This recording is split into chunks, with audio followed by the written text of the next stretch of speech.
The Tao of Self-Confidence, episode 633. Welcome to the Tao of Self-Confidence, where I share stories of amazing women who have discovered their inner journey to self-confidence. Visit our website at thetaoofselfconfidence.com. Your inner journey to self-confidence awaits. Well, hello friend. Welcome to the Tao of Self-Confidence, where I share stories of amazing women who have discovered their inner journey to self-confidence. I'm your host today, Siena Lee-Tajiri, and today I have an amazing lady on the show today. She is one half of the acoustic music duo Siena Toast, and I'm really excited to have her on and share her story with us today on self-confidence. So without further ado, I'm going to introduce you to Siena Lee-Tajiri. Siena, how are you today? Maybe you can fill in a little bit more about yourself to our listeners. Hi, Sheena. Hi, listeners. Yes, I would love to. So I am indeed one half of the acoustic duo Siena Toast. I am a singer-songwriter, and as Siena Toast, we've performed for various animal rights events, LGBTQ events, women's events. We've also done a lot of co-songwriting and performing with multiple Grammy Award winner Daniel Ho, who's known in some of the Hawaii circles, as well as Faith Rivera, who's a songwriter herself. But we also have a podcast that's dedicated to all things that comfort the soul. So it includes all of our loves, spirituality, cats, all animals really, food, and our music, of course. Awesome. Well, thanks for sharing that. And Siena, what's your cultural background? So my cultural background, well, I'm Asian American, but I was born and raised in Hawaii. And as many people know, Hawaii is such a melting pot of various Asian cultures. So I am Filipino, Japanese, Okinawan, Chinese. And after I did 23andMe, I realized I was also Korean. Awesome. Well, thanks for sharing that. And what'd be your favorite self-confidence quote? This is such a good question because I had recently heard a friend actually mentioned this to me, and I'm like, right as she mentioned it, I took out my notes on my phone and I was like, I typed it in there. I'm like, I have to remember this. So I'm so glad you asked. So the quote that is my favorite is, when you stop caring about what others think of you, you have more room to love them. Awesome. I think that's a great quote. I know it's, especially as Asian women, we're so, aim to please, and we're always so worried about what other people think of us. So, this is a great reminder to have. I know. And in your own words, how do you define self-confidence? Another great question, Sheena. Oh my God.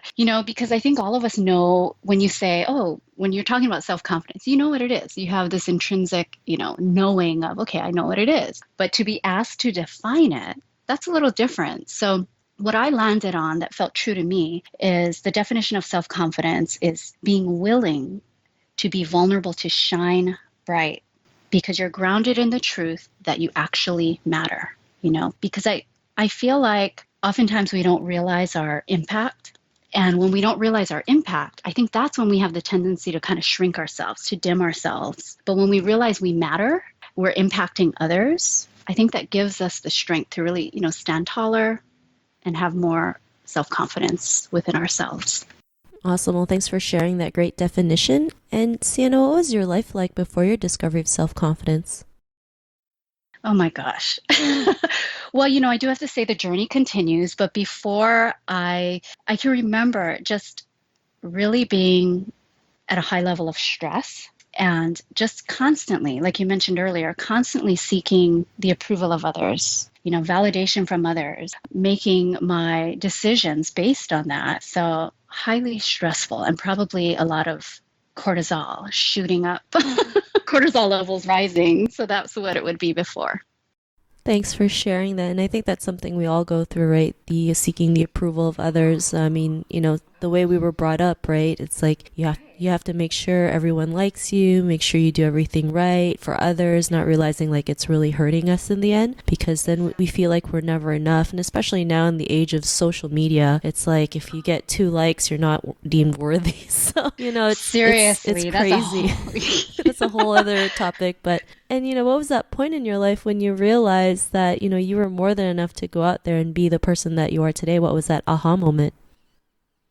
Yeah, well, I think that we're all so lucky to have several of them, really. because I think throughout life, you're given so many different aha type moments to help reinforce and just realign. But the most recent, I would say, aha moment to help me just kind of realign myself was when my grandmother passed. So, my grandmother in Hawaii, she was the one who raised me.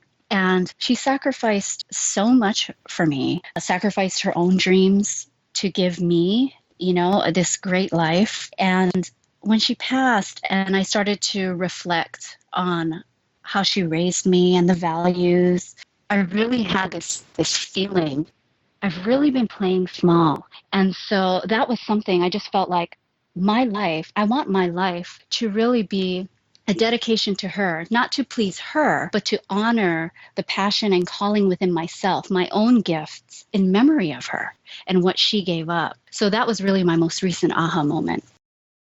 Thanks for sharing that, and sorry to hear about your grandmother passing. I know, when we hear stories about what our grandparents have gone through back in the day, it just really makes us appreciate more of what we have. I mean, my grandma has so many stories of what happened to her and, how she had a hard life and, worked her way to be where she is today. And sometimes we have to realize like, wow, we are a lot luckier than, our parents and grandparents back then. So it's really nice to hear that and see things in a different perspective. And, because of that, what's your life been like now?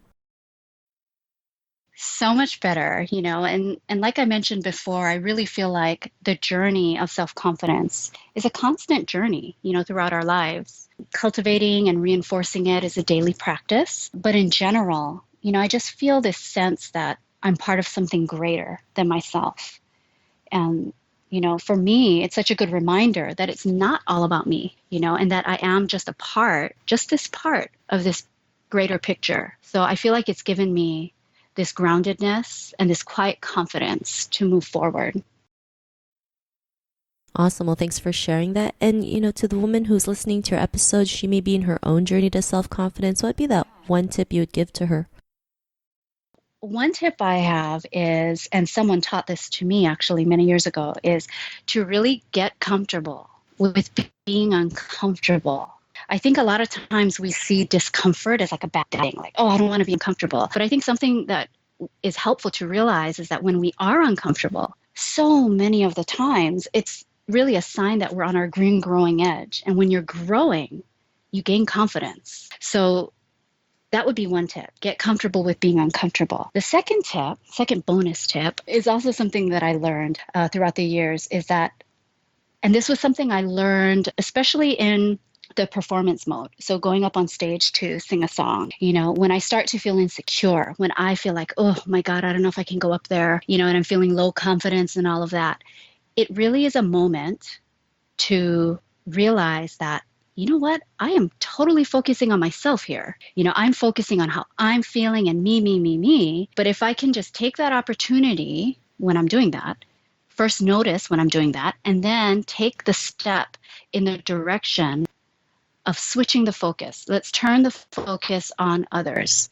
So in the music situation, it's like, okay, no, you know what? We're here for this LGBTQ gig as a benefit, and I'm here to serve. So then I get to put my attention on others. And I got to say, it really does lift that angst that can sometimes pop in. You think, oh, I've dealt with it, but it sometimes creeps up on you. And so I've really found that to be helpful, and just make your goal be really to help others feel more comfortable, to see how you can serve others and get interested in others. And that really takes the focus off of yourself.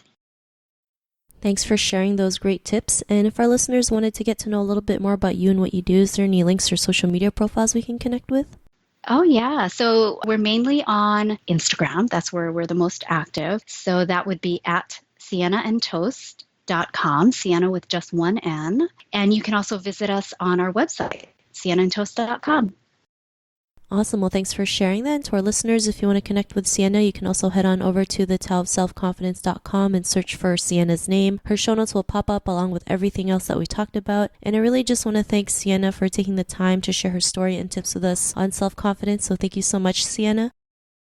Oh, Sheena, thank you. You know what? And I'm so grateful for what you're doing, giving us women a platform to really tell our stories. I really feel like when you tell your story, it's such a connective, powerful force.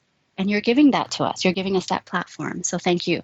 No, not a problem. I mean, I'm really appreciative that you were on the show today to share your story. So thanks again. And to our listeners, be on the lookout for another new episode of another amazing woman's journey to self-confidence. And we'll talk to you soon.